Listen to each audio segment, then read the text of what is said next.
how I'm marking out my box. So I'm laying it flat. Also, just to say, obviously other stores are available because you can see where the box came from.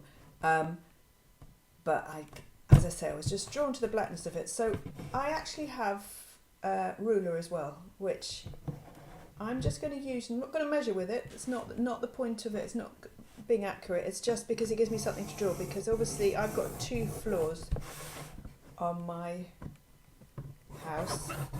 So I'm just drawing that.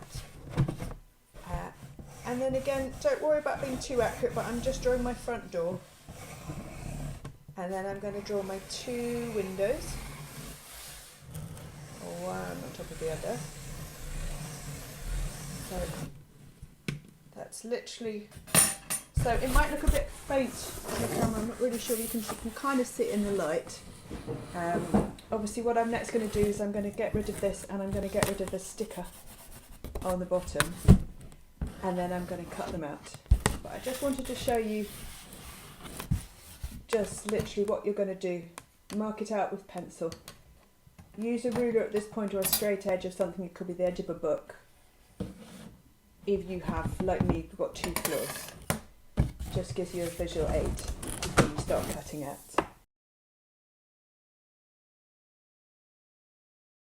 So I'm going to show you how I'm going to cut my box out now.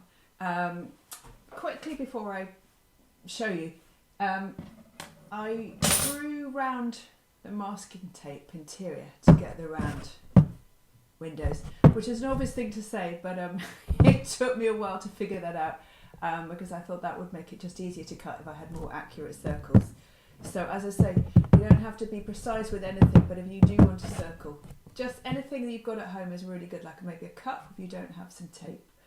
So here you go. Here I've cut out my windows and I've cut out my door. So that's what my house is looking like so far. I'm going to paint it right at the end, so that's why the sticker and this is still here for the moment, but I'll paint them out right at the end.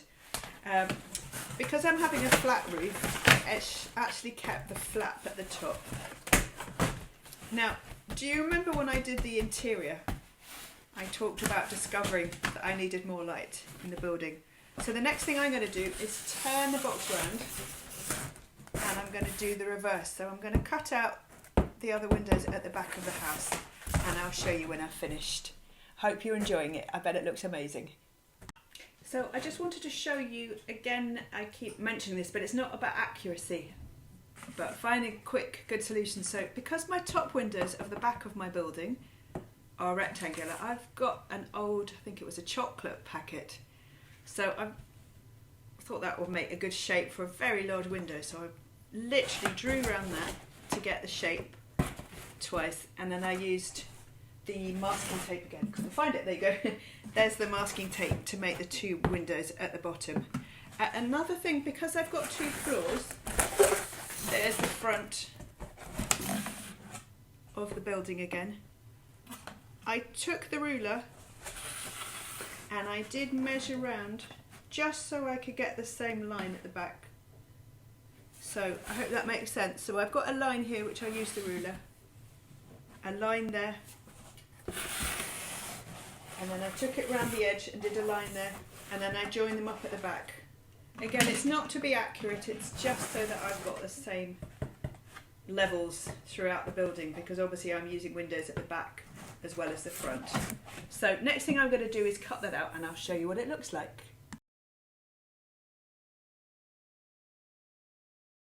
So I just want to show you what I've done to the back of my building. So I have used the kitchen roll for 2 more circles, which I've cut out to make 2 more windows, and I drew around the chocolate box, the chocolate wrapper, and I've just cut those out. So I was just thinking, as an artist, this would be an amazing top room to work in. Artists are often pretty much obsessed by light, because it's always lovely to work with natural light. So kind of artist studio is formed. As I was cutting it out, so I had another very exciting idea. I've got a magazine amongst my recycled materials. So I'm going to see if there's any pictures of any flowers or trees. And I'm going to start a mural up the front of the building as well. To cut out, as you know, I use my scissors and I used a knife. And that's your only promise to me, is if you are going to use a knife, get an adult to do that for you. So here's the back of my building. I'm going to cut the front just because I thought it'd be fun so you could see the interior. You don't need to, this is just what I want to do for mine. So I guess it kind of will look a bit like a doll's house, but that's not really the point of it. It's just kind of that, it might remind you of a doll's house then. So the next thing I'm going to do is cut down the side so you can open the whole box. And then, do you remember from my interior drawing I discovered I needed a door here because I'm going to have a shoot. For my shoot I'm going to use something like a kitchen roll holder. So next thing I'm going to do, as I say, cut down here and make a door there, and I'll show you when it's finished. So what I've done is I've opened up the front of my building, and you can see there's lots of the inside of the box which I'm going to keep, but I'm going to cut out because it'd be quite good, because obviously I've got to make a floor. So if you are using a cardboard box, you might find once you cut inside it that you'll get little bits like this, and I would keep hold of them in case you need them for later. So as I say, I cut open the box just so you can see the interior, and I drew and cut out my door, so my escape hatch from my shoot. Next thing I'm going to do is figure out how I'm going to attach the shoots either side of the building. And also, obviously, as I'm going along building this, I'm thinking of more ways with it. So you'll find that as you start to create your structure, you'll look at your materials and you'll think, oh, that would look good there. And that's totally fine, and that's what I'd love you to do. And obviously your building, your design is going to be very different from mine. So you might have very definite ideas as to how your building wants to look. Or it could be your dream home you want to live in. Or as I said earlier on, it could be a big giant castle. Or it could be a shop. It's anything you want. It's really important that you go with your thoughts and your ideas. So this is the beginning of my one of my shafts, so to speak. Looks a little bit crude at the moment. I just wanted to show you. So obviously I had to figure out how to attach it to the door. So what I used was some kitchen roll holder, and I literally cut it in half. So I'll just show you quickly. And then I could curve it round. So if you have got anything like this and you want to make any similar shapes with your building, obviously it's quite good now, you can curve that round something. Also, it was the first time I've used this glue. So if you can see here, I know it's quite tricky. If you can see here, I glued the edge of the kitchen roll to the edge of the door frame, and I've used the masking tape just to hold it in place until it's dry. So that's why masking tape is such a brilliant thing. So I'm going to carry on taking the shelf right down to the bottom of the building, and I'm going to do it on the other side, and then I'll let you know what I'm going to do next. Have fun!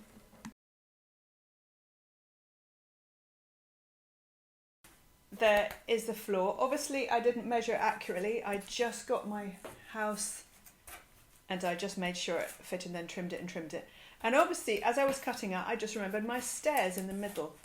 So what I'm going to do is I'm going to probably use a round circle again, because that seems to be a theme of my building, just before I secure it to the walls of the building.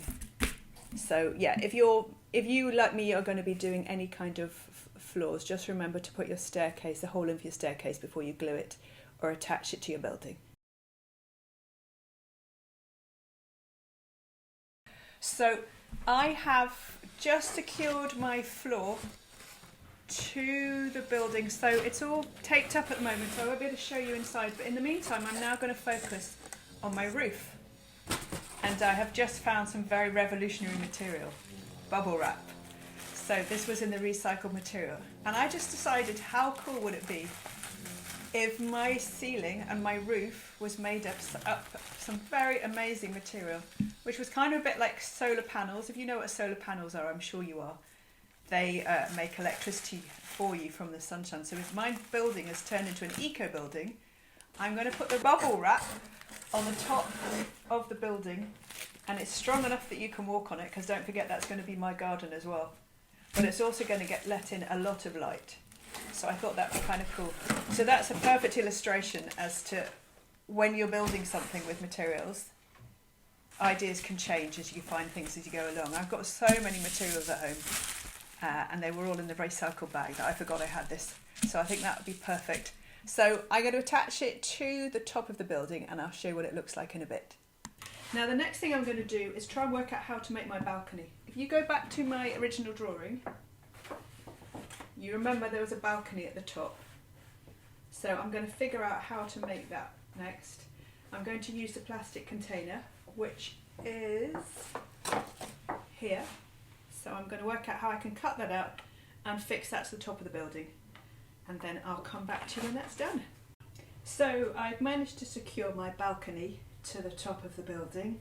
I had 2 pieces of plastic and a plastic container, so I cut it all out, and they were actually really easy to secure. I just glued the top again, and then I used some sellotape. I didn't quite have enough, so I've used a bit of bubble wrap in the corner, but you get the idea. So what I'm going to do now is I'm going to finally paint it all black.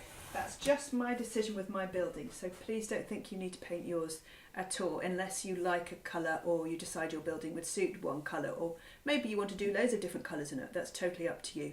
Or, as I say, you might want to pay homage to the natural materials and keep it as it is. And if you're not using cardboard and you did like a big collage of different materials, you might actually want to celebrate that as well. So again, that's completely up to you. But for my personal choice, I'm going to paint my building black. So I'm going to do that now, and I'll show you what it looks like in a bit.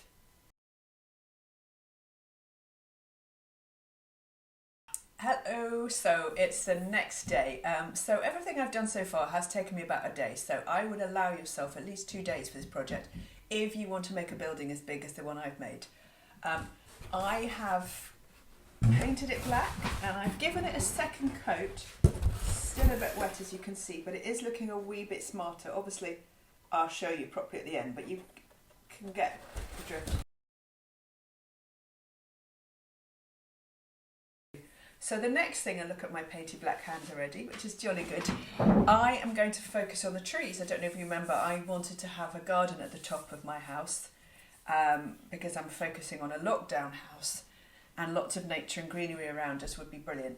So I thought, I just had a rummage through my recycling bag again. I thought the best thing to do would be to use some toilet rolls. Everyone has toilet rolls at home. So all I've done is I've cut them in half because I didn't want to make such a big trunk. And I think the best thing to do is probably do a bit of tape. If you do have masking tape, that would be the best, because you can paint over masking tape, you can't really see it. If you haven't got masking tape, obviously just use a bit of glue, and then you can put the glue there and have some patience waiting for it to dry. Or if you've got sellotape, that would be fine. If you do sellotape, you'll have to double side it and stick it under, because sellotape is a bit harder to paint over. Next thing I want to do is I'm going to paint my tree trunk. Now, if you have got any paint, I'm just using my nearly 3-year-old's paint, so it's poster paint, so you don't need anything fancy at all. And I'm going to make brown, and I'm sure you all know how to make brown. One wears a little bit of black and a little bit of red, and I'm going to do it pretty quickly, but obviously you'll have more time than me, so you can make the perfect colour. So I'm just going to quickly paint my trunk. This is going to be my trunk of my tree.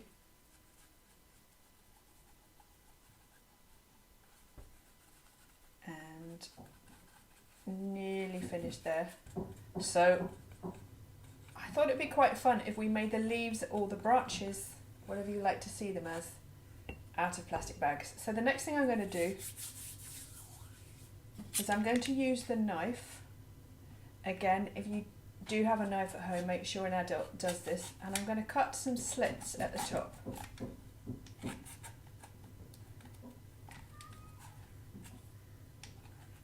In hindsight, it might have been better to do this before you painted it. But saying that, the paint might clog up the slit. So it's a bit trial and error to see which is the best method for you. I'm just going to retouch my trunk. And then the next thing I'm going to do, I really should have a cloth, is I'm going to get a plastic bag and I'm going to cut strips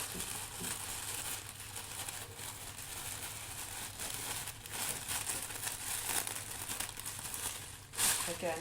Obviously you'll have a bit more time to do this than me. So cut them into strips. And then it's going to be a bit like weaving. Can you see the slits I made at the top? And you can just about see them. I'm going to start putting my plasticky bags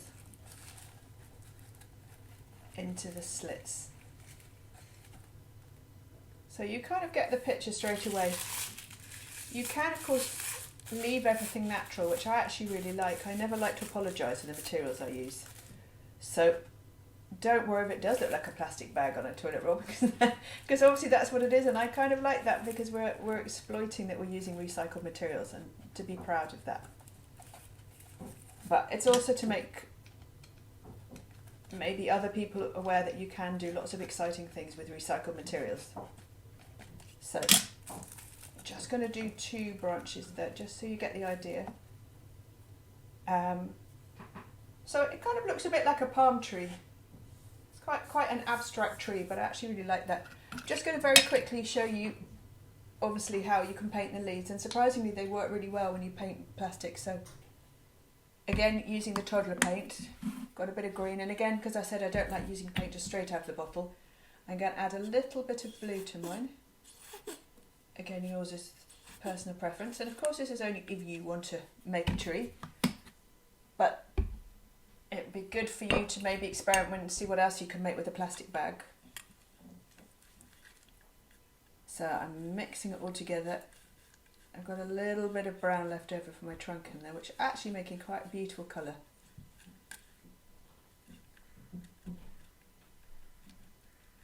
And then I'm just going to paint the leaves really quickly, just to show you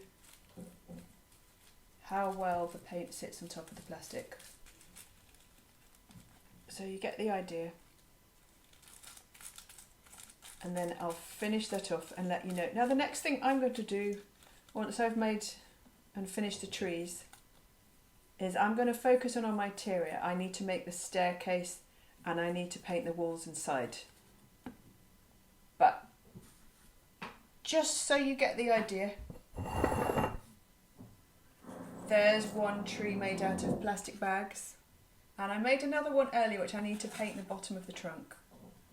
But I'm actually quite pleased with those. They were made very quickly and they do resemble palm trees. Well, I think they do anyway.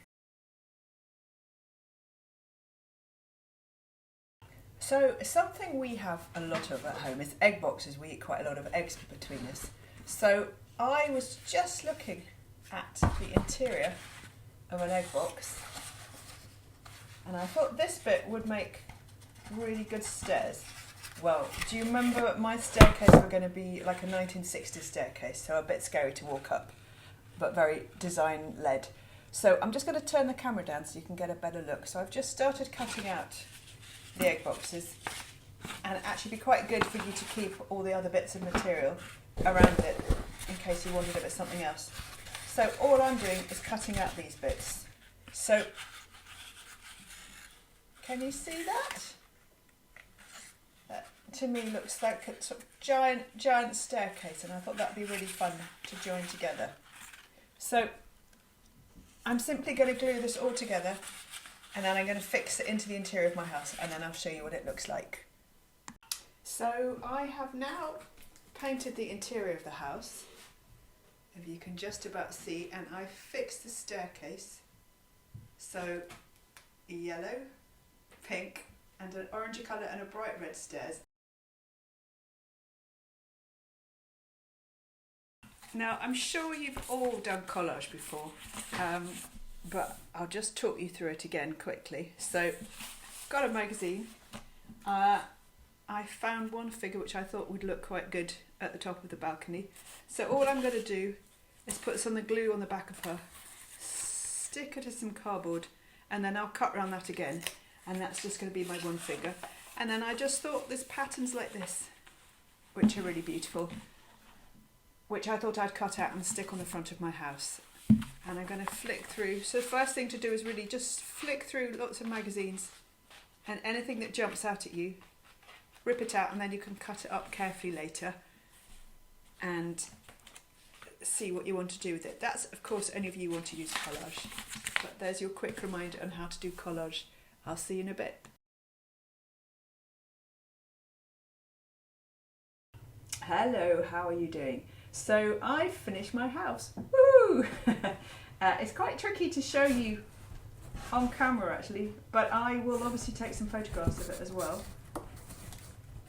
So if I pull it back, you can see my trees and the woman standing on top of the balcony.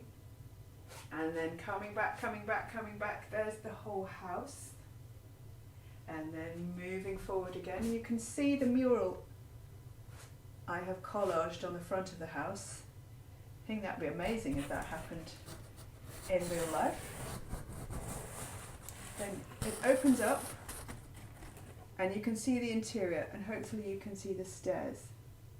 And as I say, I've got 3 ties on the side of the building, so it closes up again. And as I say, I'll take photographs so that you can have them as a still as well.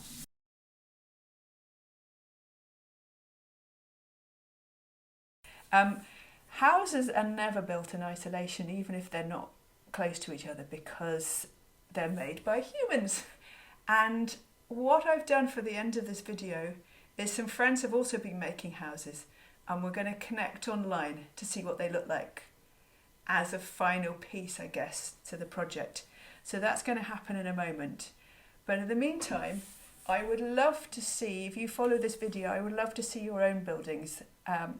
So I know the National Archives are going to encourage that as well. So if you can send in, once you've made them, if you send in a photograph to the National Archives, they're going to forward it to me and then I'll have a look. But it's been lovely working with you, so to speak. As I say, the most important thing is that there's no right or wrong with this. It's all coming from your head. As I said, the National Archives have got incredible resources that you can look up and get some influences from.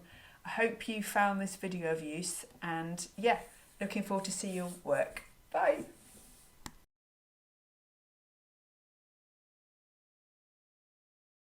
Okay, well, I'm going to show you our model building that we made, and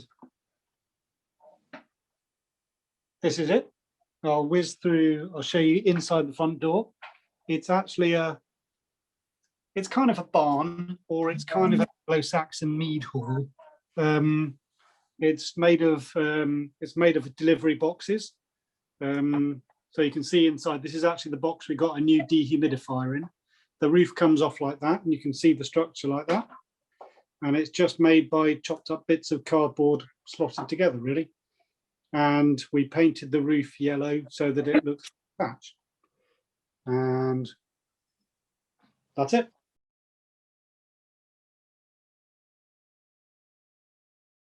Mine's turned into a Miami beach house. It was made out of a box that we had in the hallway for a long time, which I fell in love with. Inca asked me to make something out of plastic bags. So the trees, I'm quite pleased with these. Painting plastic bags, who would have known that they become so rigid? So that's a handy tip, make your trees out of plastic bags. So it's, I'm obsessed by black and navy blue houses at the moment. It's got a mural on the front, and it wants to look like an artist studio as well. And then inside, it's got some cool 60s stairs on it. So the idea is it's a lockdown house, because if you live in a city, there's not enough greenery, so you can run up to the roof, and then for exercise, you can run up and down the steps or whiz down the fireman's pole.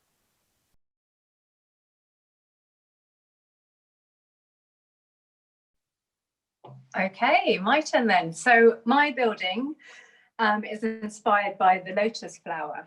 So like the lotus flower emerges from the muddy depths of the lake bed and rises to the top and opens up in the sunlight, so does this building. So I want you to imagine that this tabletop is the surface of the ocean. And as the sun's hitting the ocean, the living biosphere is rising up through the surface of the lake until it reaches the top.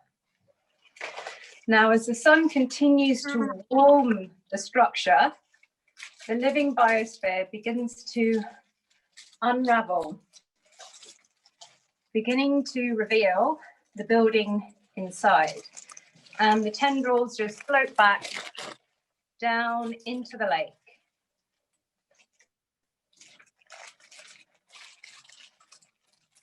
One more. So the biosphere had been protecting the building while it was submerged underwater. Now, as the sun continues to warm the building, the outer sepals, 8 to be exact, start to unfold. And we have 4 golden yellow ones covered in solar powered panels or yellow paper mache, tissue paper even. And then we have 4 gangways that lead into the main structure. And the 4 gangways point into the cardinal directions of north, south, east, and west. Then the sun continues to warm up the building, and the inner petals, also covered in golden solar-powered material, begin to open up, revealing our 3-tiered structure in the middle. So you've got, oops, let me rotate this a little bit. You've got the top, the middle, and the bottom. And the bottom is made out of a yogurt pot, but it's supposed to represent a glass-towered greenhouse. So the concept is that this building allows us to live in rhythm with nature, following our circadian rhythms, opening up with the sun and then descending as the sun goes down. And we're harnessing the power of the sun with the solar panels, providing all the energy we need. And the living biosphere material actually provides an environment for the marine life to sort of inhabit when it's submerged and when the tendrils open up. And then at the end of the night, as the sun sets, it would all come back in together and lower down into the lake.